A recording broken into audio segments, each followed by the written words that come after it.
I'm Emily. And I'm Hannah. We are best friends and dietitians. We have a goal of challenging nutrition misinformation and fitness trends with an evidence-based approach.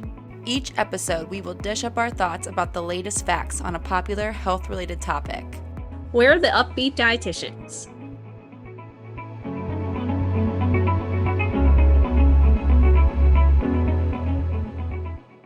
Hello, everyone. Welcome back to another episode of the Up-Beet Dietitians podcast.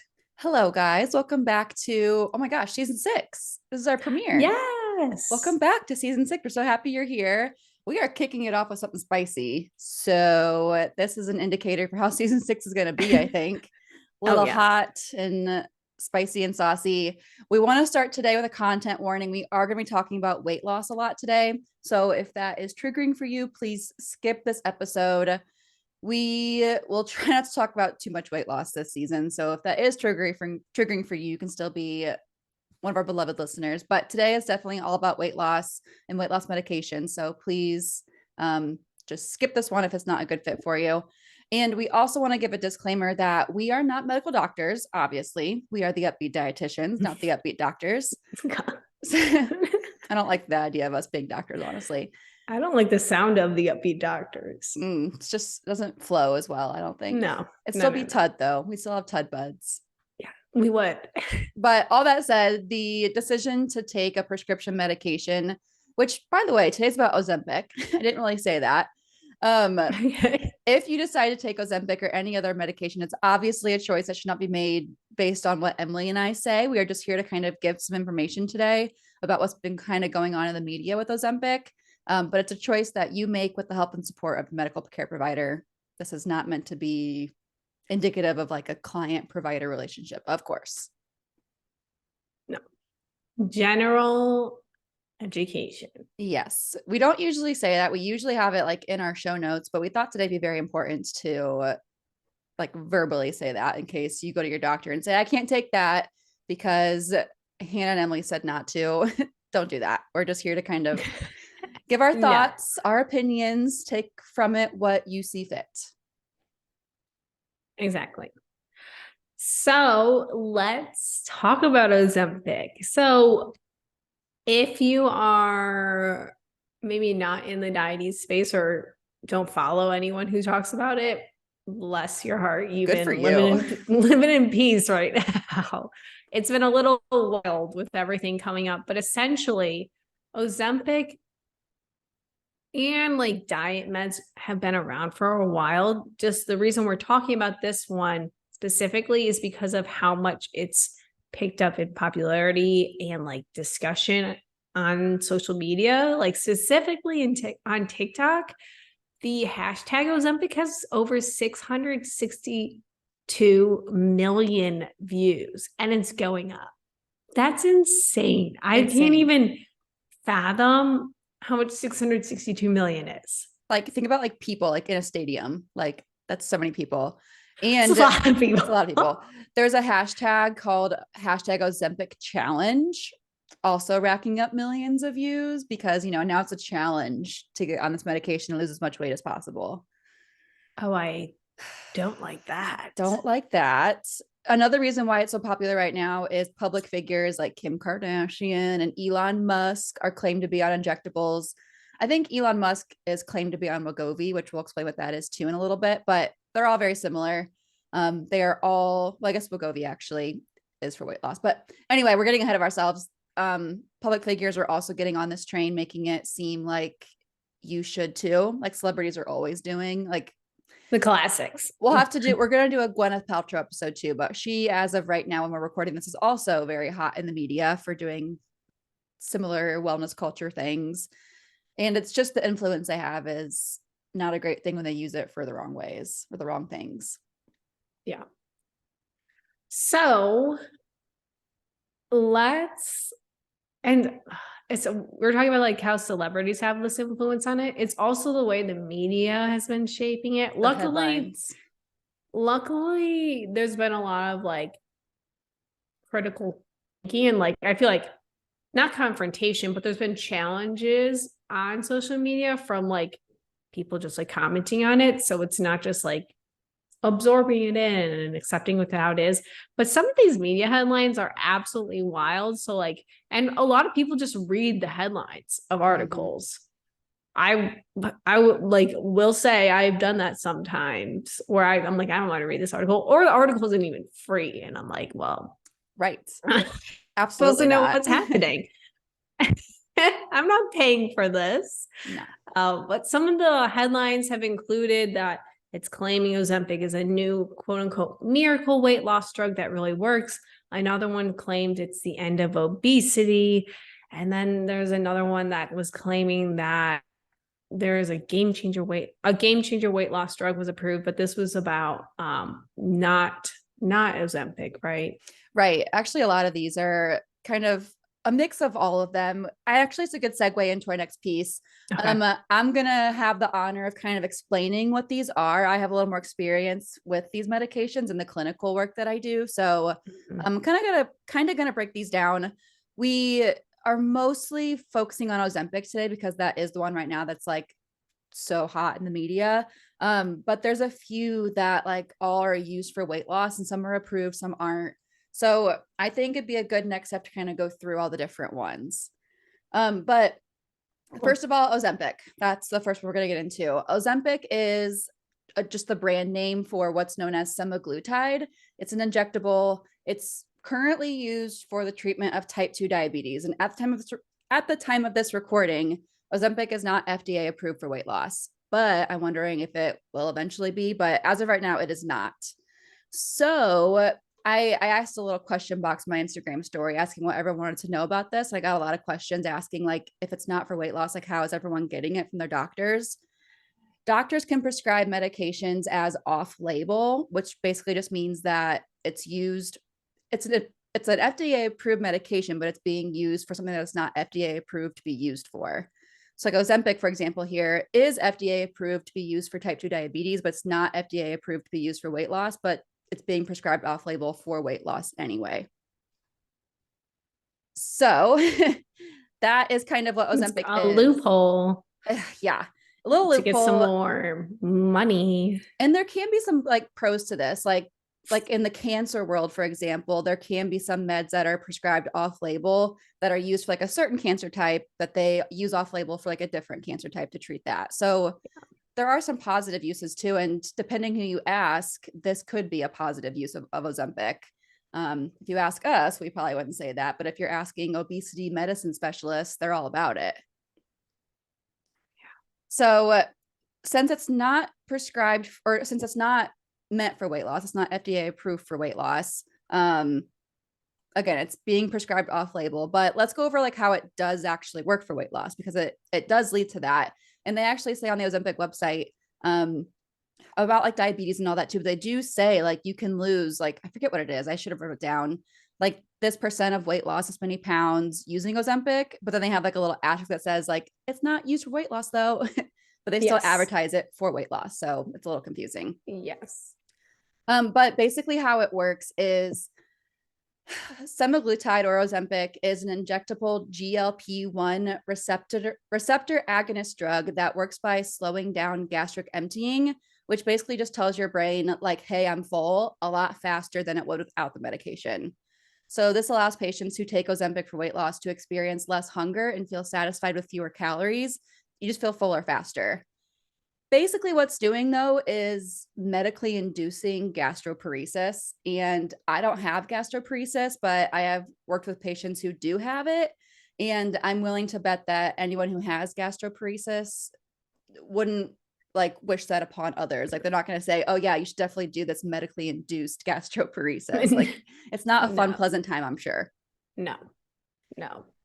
So that's, I guess, strike one for Ozempic is we'll get to this later in our whole cons list that we have, but it's going to make it really tough if your goal is to improve that relationship with food and work on your hunger and fullness and build a trust with your body. If you're having this medication that like is literally doing the opposite of that. So we'll get more into that later, but strike one. Strike one. It's already looking a little rough. The fact it's the classic case of like, let's taste something that wasn't meant for weight loss and make it about like keto. Exactly. Very similar situation where keto was developed for epileptic patients. And then the diet industry was like, wait, let's make this about weight loss. It's so true. Like the overarching idea is like, just because it can doesn't mean it should. Mm-hmm. Especially when you're messing with medications. But I feel like that's something we're just going to continue to go into. That's like what's so wild to me is this is like a prescription. An injectable. Like you have to like inject this into your skin. Yeah. Yeah. A very invasive medication, like probably like one of the more invasive types. And we'll get to side effects, but there's side effects too. Mm-hmm. Doesn't come without risk. So that's the main gist of Ozempic. But like I said, there are a lot of others right now that are also, I was going to say hot to trot, but that's not the right phrasing. That's not it. I think I would have believed you. That sounds fun. I think that has like a sexual meaning. So scratch that. But anyway, along with Ozempic, Wegovy is also very popular right now. Wegovy is relatively new, whereas Ozempic's a little bit older. But Wegovy is actually the same thing as Ozempic. It's also semaglutide. It's just at a different dose. But Wegovy, the difference is here is that Wegovy is approved by the FDA for weight loss. So it's being prescribed like right now for weight loss. But they're having a ton of supply issues, just like they are with Ozempic too, and Mounjaro. So we'll actually talk about supply issues more in a little bit, but all of these right now, because they're trendy, are having supply issues, which is no bueno for those who actually need them for reasons beyond weight loss. So we've got Ozempic, we've got Wegovy, which are basically the same thing, but just different uses and dosages. And then we have Mounjaro. Mounjaro is actually the newest one, as far as I know. Mounjaro is the brand name for tirzepatide, which is also an injectable medication. Mounjaro is also used to treat type 2 diabetes. It has a different pharmacology than semaglutide does, but it is also used to treat type 2 diabetes. And it's also not yet FDA approved to be used for weight loss, but it's also being prescribed off label. And there's a lot of, I don't know what the word is, a lot of people, it's very vague, I know, but people saying that it will be a weight loss approved drug probably pretty soon. So we'll have that and Wegovy, and at this point, likely Ozempic too at some point, being FDA approved for weight loss. But Mounjaro is really new. It was actually just FDA approved back in May of 2022 for type 2 diabetes. So it's like, it's a newbie on the market. Are you thinking of hot off the press? Yes, I am. Okay. That's exactly what I meant to say. It's not. I was about to say it's hot off the press. I was like, wait, was that what? I'm gonna Google hot to try. That is so new. Hot to try. Dang, less than a year, and it makes. I wouldn't be surprised if like some pharmaceutical companies started pushing for this to get FDA approved, especially with like the popularity of these types of drugs right now. And I need to find the quote. We'll have a lot in the show notes that maybe I kind of reference but can't speak to very directly today because I have so much I want to say here today. But I was reading from another person talking about Ozempic and everything, and they were saying that what's the name of the brand that pushes all these out? Where'd it go? Oh my gosh, where'd it go? Novo Nordisk. Yes, that's a company. It's right under where you're looking. Oh, there it is. Okay. Novo Nordisk is the pharmaceutical company that produces Ozempic and Wegovy and Saxenda, which I'll get to in a second. They have this like agenda to make billions of dollars in treating obesity as a disease, and by 2025, and I think it's like $2 billion is their goal. I wouldn't be surprised if they hit it. Oh, me neither. I think it's a very realistic goal. 2 years. Yeah. With all these different, control of all these different medications. Yeah. I'd be surprised. Yeah. So this Novo Nordisk, they're the company that produces the Ozempic and the Wegovy. They also produce Saxenda, which is another weight loss injectable, but this one is used, or it's meant to be done daily rather than weekly.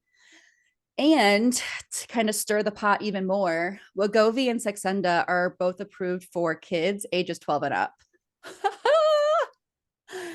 That's like a throwback to our children's obesity guidelines episode, which also go listen to that. But the fact that like 12-year-olds getting a daily injection because they're quote unquote obese.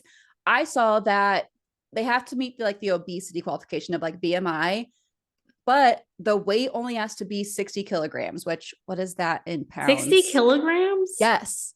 That's like 2.2. That's over 120. 132 pounds. I definitely weighed about that much when I was like 14 years old. Children easily weigh that at like in middle school. Yeah. Yeah. That was on the Saxenda label for like how you qualify to get Saxenda as a kid. Insane. That's absurd. We won't go too much into the kids today because we do have a whole episode on it where we just rant for an hour. So that is going to be linked in the show notes for you guys. But do know that Wegovy and Saxenda are allowed for kids. They're approved for kids. Ozempic is not, though. So Ozempic, the hot topic today. I keep saying hot today. What is that? I don't know why. I think I'm just dreaming of warmer weather, maybe. I don't know. You're manifesting. I'm manifesting, yes. But Ozempic is actually not approved for the kiddos, thank God. Well, unless it was used for diabetes, in which it could be helpful, but they're not using it for weight loss for kids, is the bottom line. I was going to say, yeah. Should we discuss the whole Weight Watchers thing? Yes, I'm always down to talk about Weight Watchers. I'll bring them up at any minute I can. I want to ask our listeners real quick, actually, which one of them was Googling me going crazy? Remember that? Okay, a little backstory. Emily and I occasionally, to make this podcast the best it possibly can be, we'll look at our analytics. And we were looking at our analytics for our website, and we saw that like one of our popular searches that gets people to our website, was like what, like dietitian Hannah like going crazy or something. Yeah, and it was like leading to the Weight Watchers episode. Hannah going crazy multiple times. Like it had those 3 words in multiple searches. So I just want to know which one of you Tud Buds out there is doing that to me. I'm not going crazy. I just have a lot of passion. I like Hey, but it's bringing them to our episodes. You know what? That's true. Maybe I'll be more crazy and I'll just get us so many listeners. Yes. I can be thorough. I have red hair. Red hair people can be crazy. That's a stereotype that I resonate with. Oh my gosh. Okay. Anyway, sorry. I cut you off. But we would like to know. Still, please let us know. Comment, DM us, email us. Show yourself. Who are you? Who's Googling this? Oh my gosh. But yes, I don't even know how we got there. But Weight Watchers. Oh, because it brought us to the Weight Watchers episode. Oh yeah. So also go listen to our Weight Watchers episode. You can either find it by looking up the Up-Beet Dietitians Weight Watchers episode or Crazy Hannah going. You can find it either way, whichever you prefer. But let's talk about why Weight Watchers is even being brought up in an episode about an injectable medication. So Weight Watchers has bought out Sequence. Sequence is a prescription telehealth company, and it goes for more than like its value is more than $100 million. So like, I wish I just had $100 million to drop. Please that's share like nothing for them. Like that's like, oh no, they can just like shell that out with like what, probably one board meeting making that like decision. Probably 2 people. It's probably 2 making that decision. Like, yes. I wonder if Oprah was there. I wonder if she had a role in this. I was thinking, I was like, do you think there's going to be like Ozempic codes? Like use my code. Oh my God. To get $30 off your first supply, like $30 off your first copay. How do you even are there referral codes for meds? I don't know. I wouldn't be surprised if with everything going on. At this, well, actually, along with Weight Watchers having it, you can also get these at medical spas. And I could see them being the ones that would be like 100%. Use my code Hannah30 for 30% off Ozempic. I could totally see it. Let's not manifest that. No. But anyway, Weight Watchers. I was like, where are we? We're talking about keep spas. Distracting us. I'm sorry. Okay, I'm all over the place. You're good. You're good.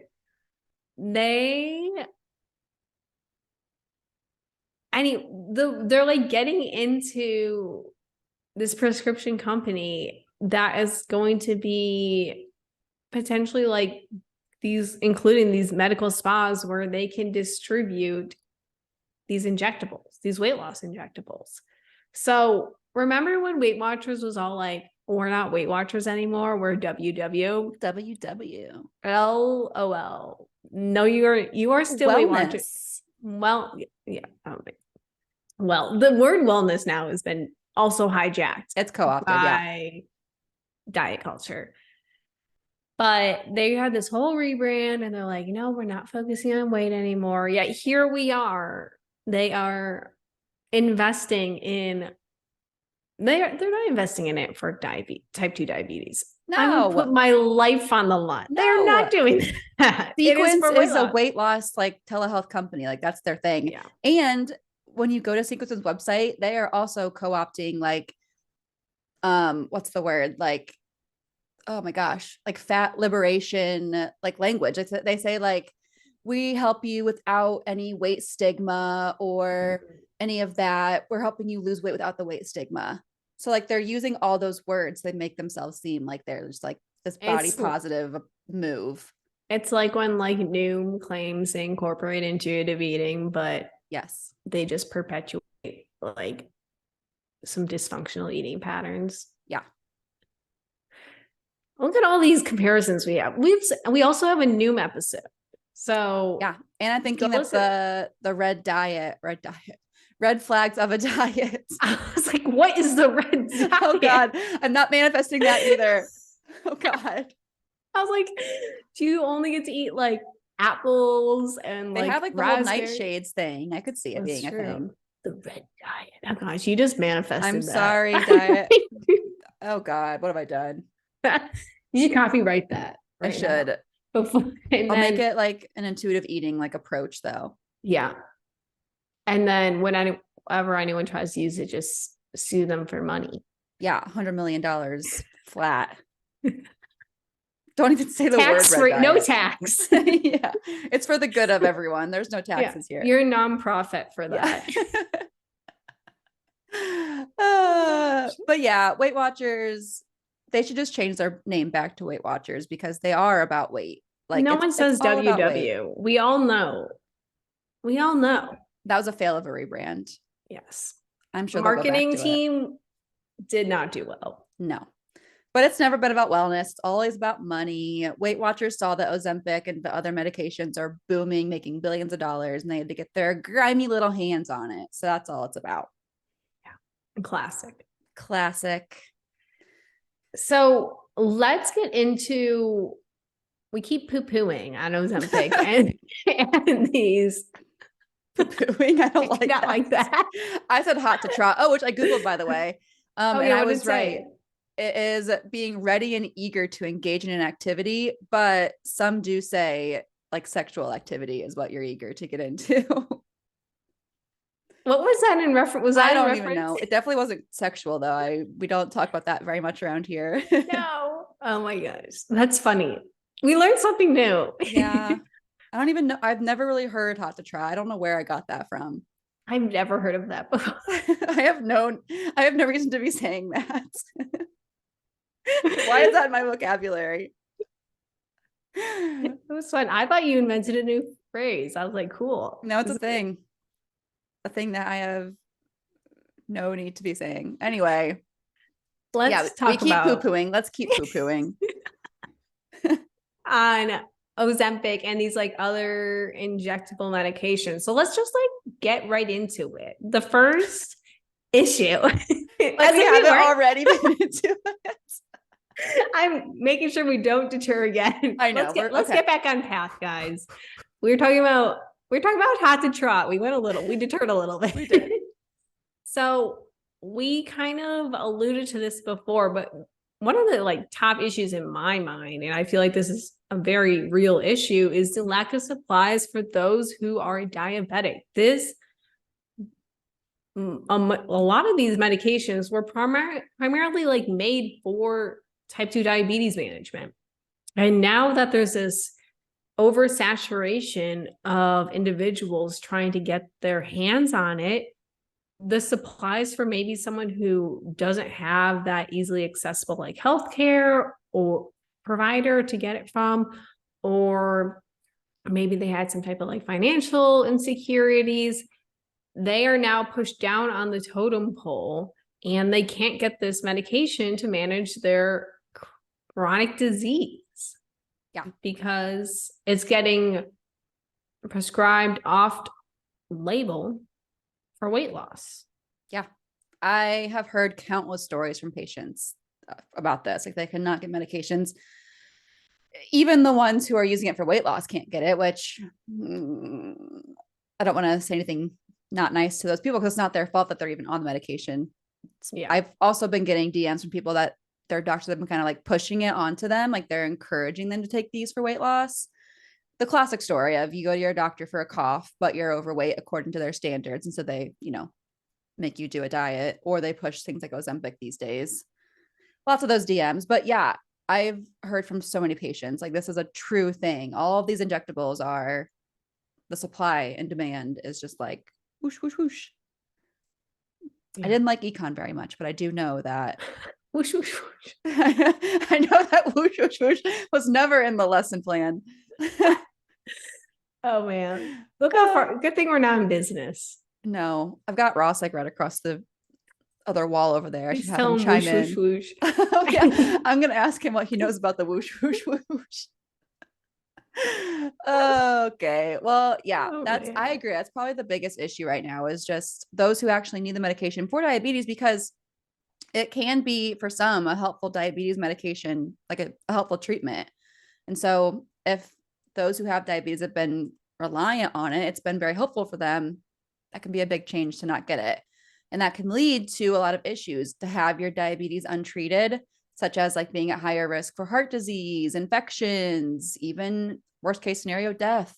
So it's important for those who have diabetes to be treating it. And it's hard to do that when the medications are being used for those who just want to lose some pounds. Diabetics have it hard enough already with the prices of insulin. And this is in the US. We have to clarify this. The US is a little bit different health situation than other countries, but they already have to deal with like the prices of insulin. And now there's something else that like helps them manage their condition. And it's also becoming very inaccessible. Yeah. Well, it's a good segue into our next point, which is the price. If your insurance doesn't cover, let's say Ozempic, for weight loss, which may be the case if your insurance isn't like, if they're like, you don't have diabetes, so like you don't get Ozempic covered. I've been hearing that a lot. People are paying out of pocket for these medications. And this just keeps, I can't think of any, I guess I never can, any of my like phrases. They're always wrong. I think it's why we have the listeners we do. They just appreciate us saying things wrong. I don't even know what I was trying to say. Oh, there it is. Not the phrase, but my train of thought. The thin ideal is so much more easily attained by those who have the money to lose weight using Ozempic, for example, even if they don't need to. Like, think Kim Kardashian. Like, I'm not here to say what anyone should do with their body, but she's not one who's in dire need of Ozempic, yet she has the money to pay for it. So she got it and she's able to lose weight with it. So there's a lot of celebrities like her who are having no issue getting access to Ozempic, but those who don't have the funds to pay for it are having a lot of trouble getting access to it, especially those who have diabetes. Yeah. It's a lot easier when you have a lot of money that's disposable. And also the resources they probably have are very different compared to the average person as well. Yeah. I've heard from a patient, oh my gosh, this is crazy. It's about Mounjaro, that she was able to get on some random like telehealth, like video visit, spoke with some random, he said he was a doctor. Who knows if he was, spoke with some random doctor for like literally 2 minutes and she got Mounjaro prescribed for her. Like it's insane. Insane. I don't know how it went for her with like insurance and like if she paid for it and all of that, but like we did just say that it's easier for celebrities, and definitely is, but if you even have the money as a say average person, so to speak, you can get these medications very easily. And that's why they're so trendy right now. That's why there's a hashtag Ozempic challenge on social media, because anyone who wants to partake can just get some Ozempic and do it if they have the funds to do so. Yeah. Crazy. It's crazy. It's, yeah. I don't think we've talked about this yet, but I understand the appeal in the sense of like all these diets, you have to like eat certain ways. And like, I was even like comparing this almost to like bariatric surgery where like you have something done that like changes the physiology of your body, or you just get the shot and you're done. You don't have to like eat a certain way. You don't have to buy certain foods and you're done. So like it makes sense why it's so popular. Yeah. People with fears of needles, probably not as popular with. Well, for them, there's other medications. Don't worry. Yes, but it's just insane. It's also, yeah, the whole money plays a part in almost, I think, every single diet culture-y thing. Yeah. But if and when Ozempic does get approved for weight loss, it will be easier to get it covered by insurance. Yes. Assuming that supply doesn't keep being crazy, because like Wegovy is approved for weight loss. Again, same thing as Ozempic, just a different dosage, and people can't get Wegovy. Like for the last like 9 months, I've been seeing patients have a hard time getting it. That's so crazy to me. Insurance is the bane of my existence. We've definitely talked about this before. Yeah. And there are times where I'm like struggling to get my patients like medications for like their kidney disease. And I'm like, sorry, I'm just trying to keep them alive. And I can't even like get that yet. That's a whole another can of worms though, that I will not go into. I just want to say insurance companies, not poo-poo. 10 out of 10 would not recommend. Poo-poo insurance companies. I don't like you. I'm just trying to keep my patients alive. I rant about this all the time to like my family and Bobby. I'm like, it's insane. I know. Healthcare. In my world, clinically, it's one of those things where patients that we see will have coverage to see the nurse practitioner or a doctor, but no coverage to see a dietitian. That's outrageous. Outrageous. Heaven forbid we do some preventative care. That would just be a shame. Yeah. And like you have a professional to talk about food. Right. Which just leads to the medical providers doing it instead. And we know how that goes. Yes. Okay, let's discuss the side effects of Ozempic, because aside from like all the diet culture-y stuff, like even if you take it for the right reasons, whatever, there's a lot of risk that comes with it side effect wise too. So the biggest ones that like almost everyone experiences, honestly, is just your classic like nausea, vomiting, abdominal discomfort, things like that. Especially if you eat, I don't want to say too much because it's obviously very relative, but too much for your own body, which is kind of the whole point of the Ozempic for weight loss, is it helps you to eat less. So if you eat more than that, your body's going to kind of yell at you. And back to the whole like gastroparesis, similarities there. It's kind of like gastroparesis. If you ate too fast or too much with gastroparesis, it would not feel good. So same idea. If your stomach is emptying a lot slower than your body's used to, you can't eat the same amounts that you're previously eating, which is how this whole thing leads to weight loss in the first place. So that's a big one. But even without that, like even if you are eating amounts that are appropriate for your body, you still might experience like the nausea and vomiting. The big scary one that this could lead to taking Ozempic is possible thyroid cancer. Obviously, very terrible. And that the risk is obviously not as high as like the nausea and vomiting, but I wouldn't want to take that risk. Same. Anything with cancer. No.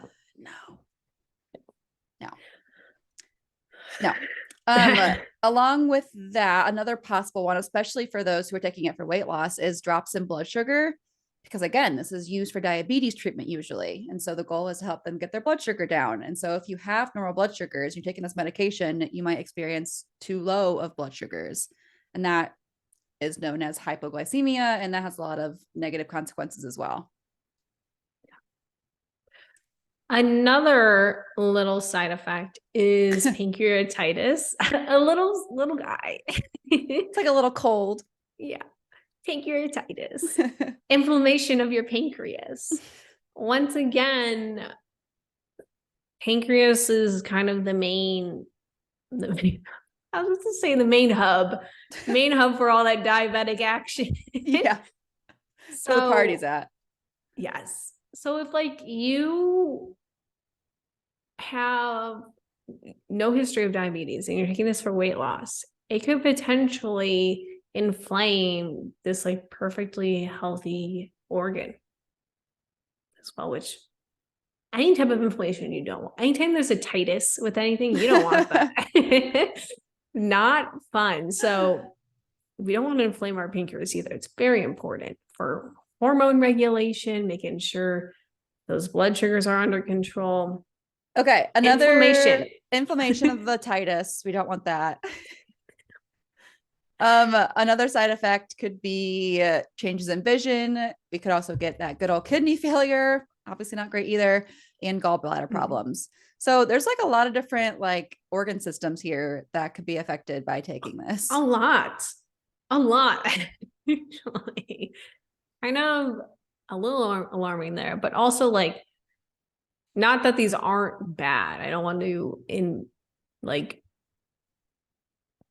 why can't I think of words? I can't either. When you like make something less of a big deal than it is. Anyway, hot to try.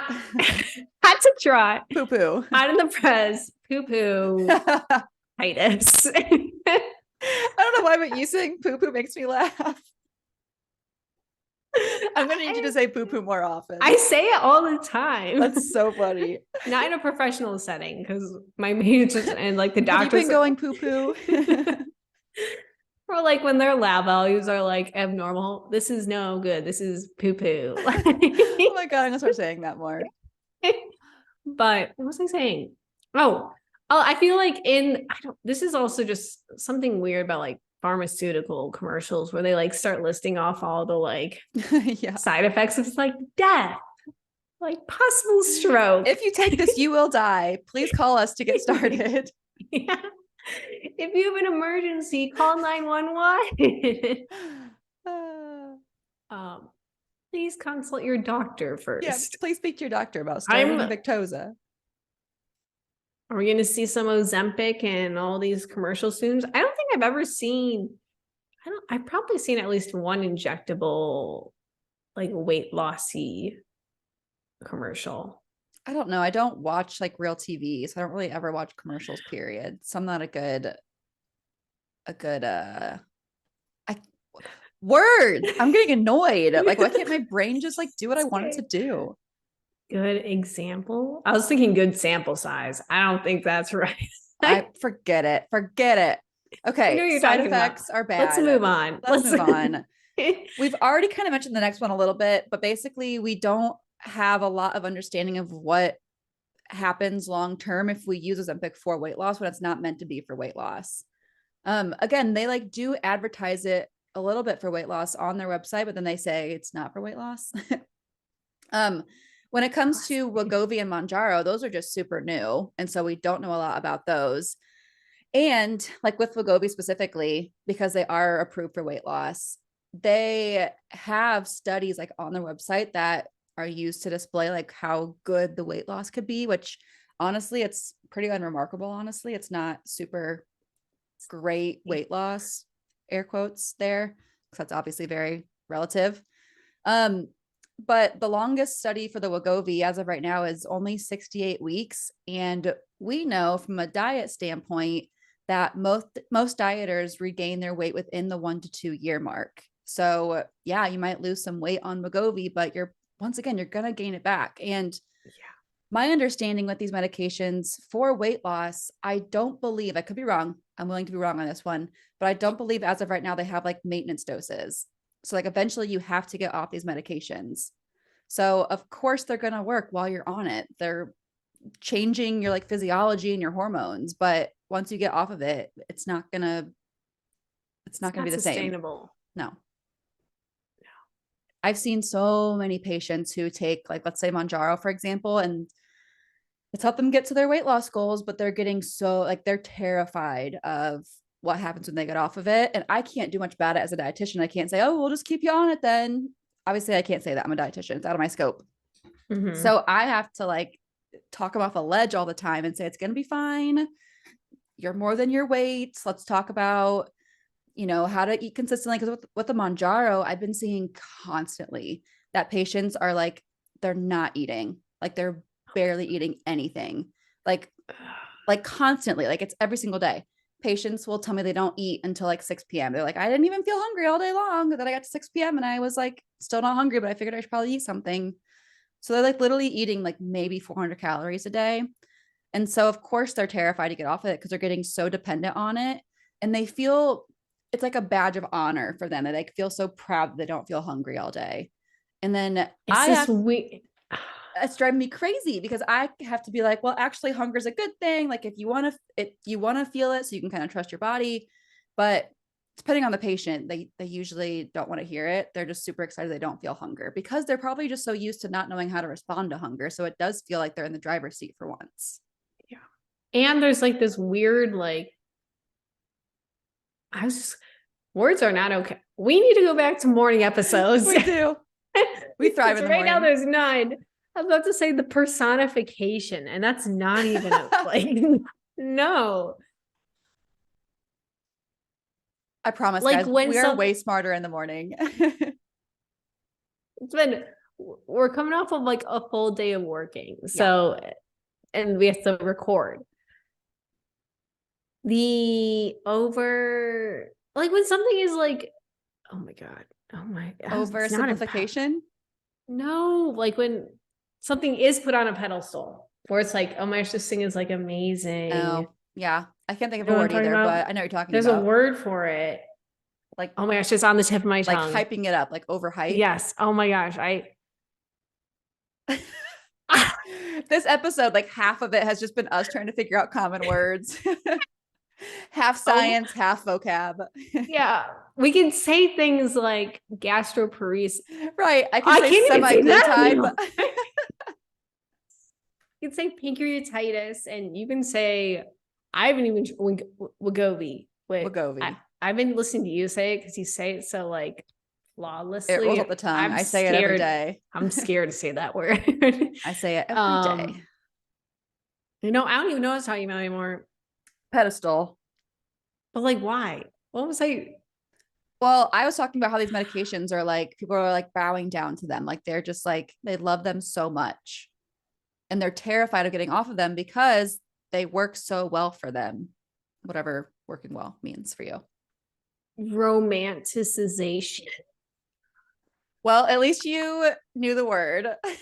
Execution wasn't there, but at least you knew the word. Why was I talking? It's the same. I don't have anything to add. It's just the same exactly you're saying. I think they understand. Yes. I think they understand. Anyway. Yeah. It's just, I'm like internally dying every day because of all this. It's insane. I don't know. I could not. And I just feel so bad for the patients because they are literally terrified. Like I have a patient's cry because they're terrified to get off of it. What? Sorry, my thought came back. Sorry. Oh my God. No, but yes, it's this dependent. The dependence is like scary. Yeah. What I was thinking of is the romanticization sure. of not eating. Yes, Like the badge of Gwyneth honor. Paltrow was talking about it in her like recent podcast interview, or like not having hunger cues is like so normalized in diet culture, where it's like, oh my gosh, I forgot to eat, or I didn't eat till like 5. And like, it's not the people's fault.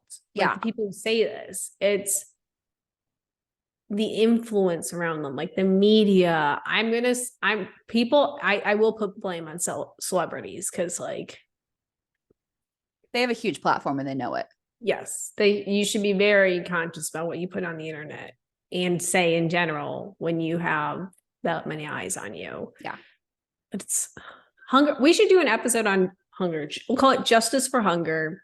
And I love it. it'll be like, it's okay to feel hungry. Like, we actually kind of recommend it. Your body is telling you something. Yeah.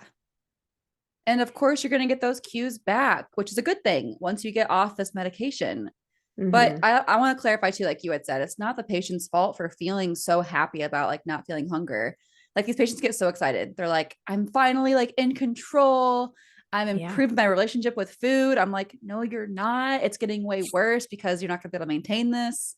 Like they just feel so excited about not feeling just like ridiculous amounts of hunger. But there's always a reason why before they got on the medication that they had no control over their hunger cues. They were already skipping meals. They weren't eating enough protein. They were only eating quote unquote healthy foods, not actually making foods that were satisfying for them. They weren't grocery shopping, so they weren't eating foods that were satisfying. They were just eating maybe fast food, which is fine. But if that's all you're eating, it's not going to satisfy you. Like there's so many reasons why your hunger was out of control, so to speak. And it's not your body sabotaging you. It was your body trying to like give you signals that you just didn't know how to respond to. Your body is not your enemy. No. Justice for hunger. Justice for hunger. That could be a good t-shirt. When we get back into our merch, we'll make that a t-shirt. Ooh, oh my gosh. Or we need a to write sticker this at down. least. Oh, that'd be so cute.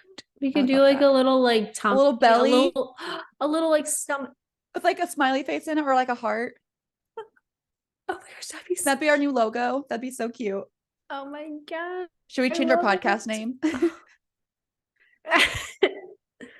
Justice for what do we call it? I think it niches us down too much if we just talk about hunger. A little too niche there.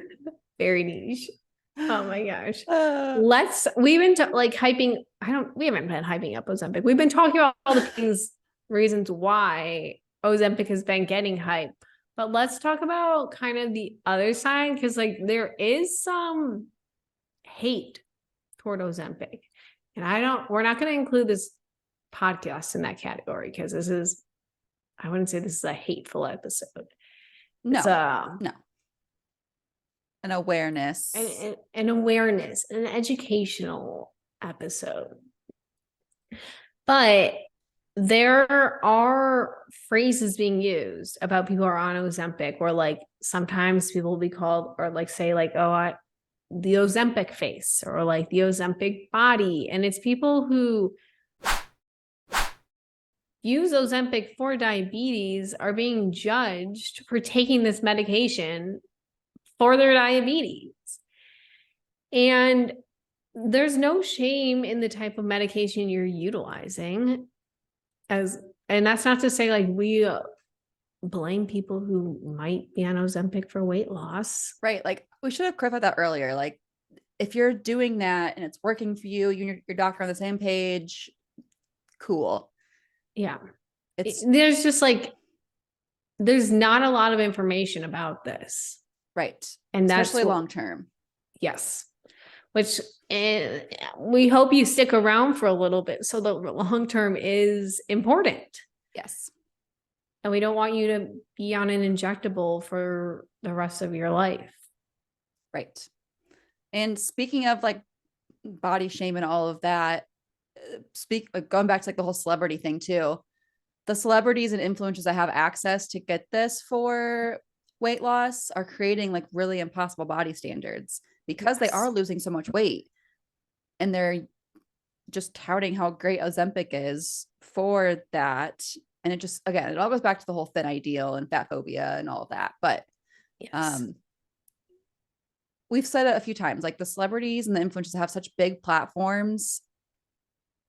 They got to be careful with what they're posting. There's Okay. an unnamed influencer that Emily and I both follow that is like on this weight loss journey right now. And I haven't listened to her podcast yet, but I didn't know this. like this morning I saw her putting butter in her coffee, if that tells you what she's been up to.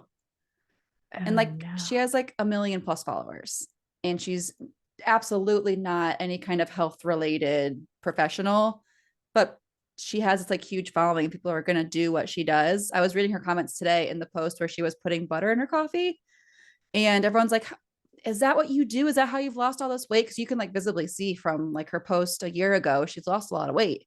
And so all the comments are like, is it the butter in the coffee? Like, why do you do that? Is that what works? If it worked for you, I'll try it out. Like, just because she's this popular influencer with lots of followers who's lost weight. Yeah. Yeah. It's the classic case of influencers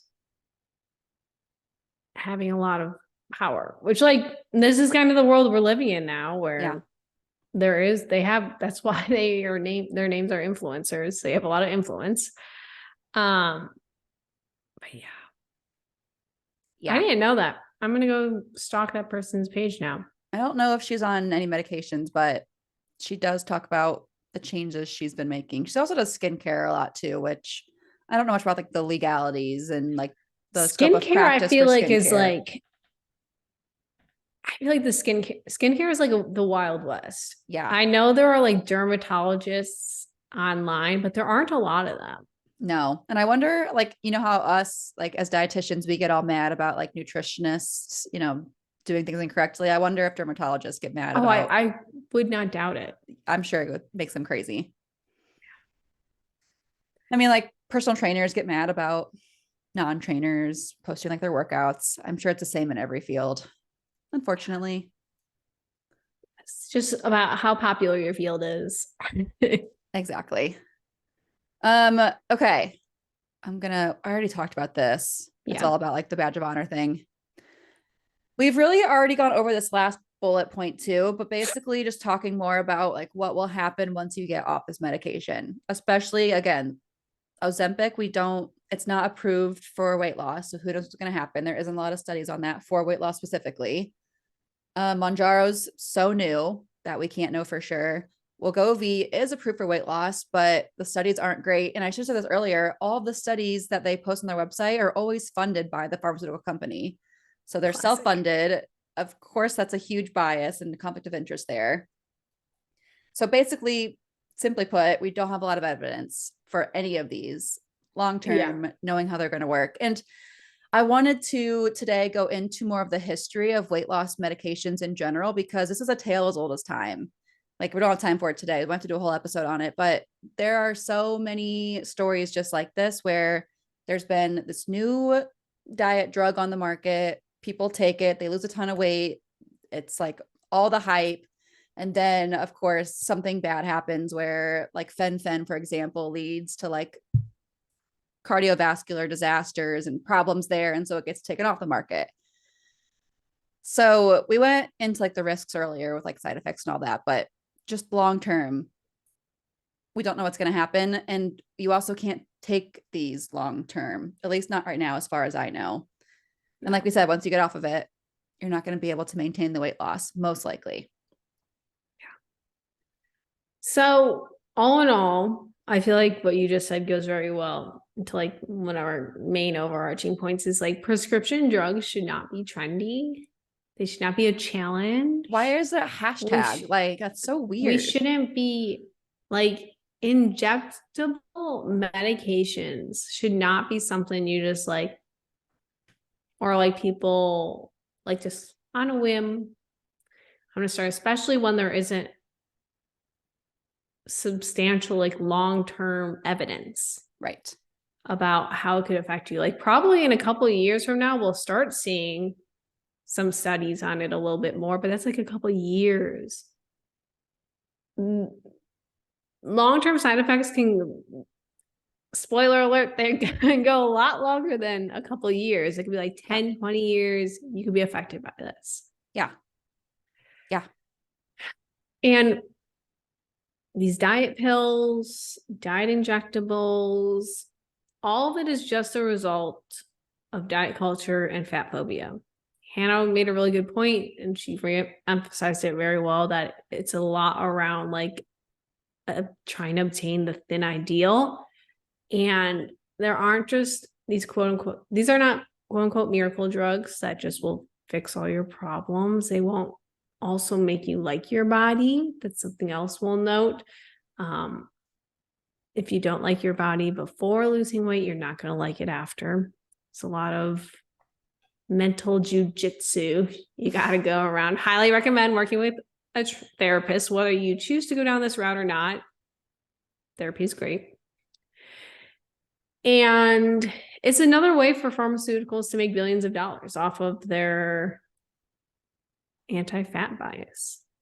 We've got an episode in the works talking all about obesity as a disease, which is what Emily just said is all about. We'll get more into that in that episode because that's at least an hour-long conversation. I have a lot of thoughts on that, but it's basically that. Like, because obesity is classified as a chronic disease, these companies can make medications to treat obesity as a disease. And with the obesity epidemic, they're getting a lot of funding and they're being talked about a lot. They're making billions of dollars, all just because they don't like fat people. That's Sums it up well, huh? Yep. So tying it into intuitive eat. Let's try that again. My gosh. Tying it into intuitive eating, which of course what we're going to do here on the Up-Beet Dietitians podcast. If you are on an intuitive eating journey, you likely understand, or hopefully you're learning about how intuitive eating is a weight neutral approach. And so it makes sense that taking Ozempic or Mounjaro or Wegovy with the purpose of weight loss might not support this journey. So again, we're not here to say like if you should or shouldn't take these meds. Maybe they are a good fit for you. It's for you to decide with your doctor's support. But if it is to intentionally lose weight, it's going to make it really, really tough to honor hunger and fullness, reject the diet mentality, make peace with your body, because it's going to be a focus on weight loss rather than all those other things instead. So it may not be supportive of that intuitive eating journey if that is a goal that you are pursuing. Hi guys, Emily here. Sorry to completely disrupt the flow of this episode. Hannah and I forgot to record our update for season 6. So starting with this episode and everything going forward, we are going to be providing an opportunity for like a membership program. There'll be a Facebook group involved. There's going to be exclusive content you'll have access to for any of our courses and ebooks coming out. You'll kind of get first dibs at those with exclusive discounts. So we'll be ending the episode here. And if you would like to hear a bonus question, which I will note we talk for 30 minutes about, it's a very juicy one this time. Definitely check out the membership. We will make sure to advertise that on our social medias so you kind of know where to find it. Otherwise, thanks so much for tuning in, and we'll see you next week. Thank you so much for tuning in on this episode of the Up-Beet Dietitians with your hosts Emily Krause and Hannah Thompson. We appreciate you all so much for continuing to support us. In order to support us and sustain the success of this podcast, please subscribe and leave a rating and review. If you'd like to provide us feedback for future episodes and guest stars, follow us on Instagram at the Up-Beet Dietitians. Lastly, you can show us support by providing a monthly donation using the link at the end of our bio. Once again, thank you so much for listening today, and stay tuned next Wednesday for a new episode. Until then, we hope you have a wonderful rest of your week.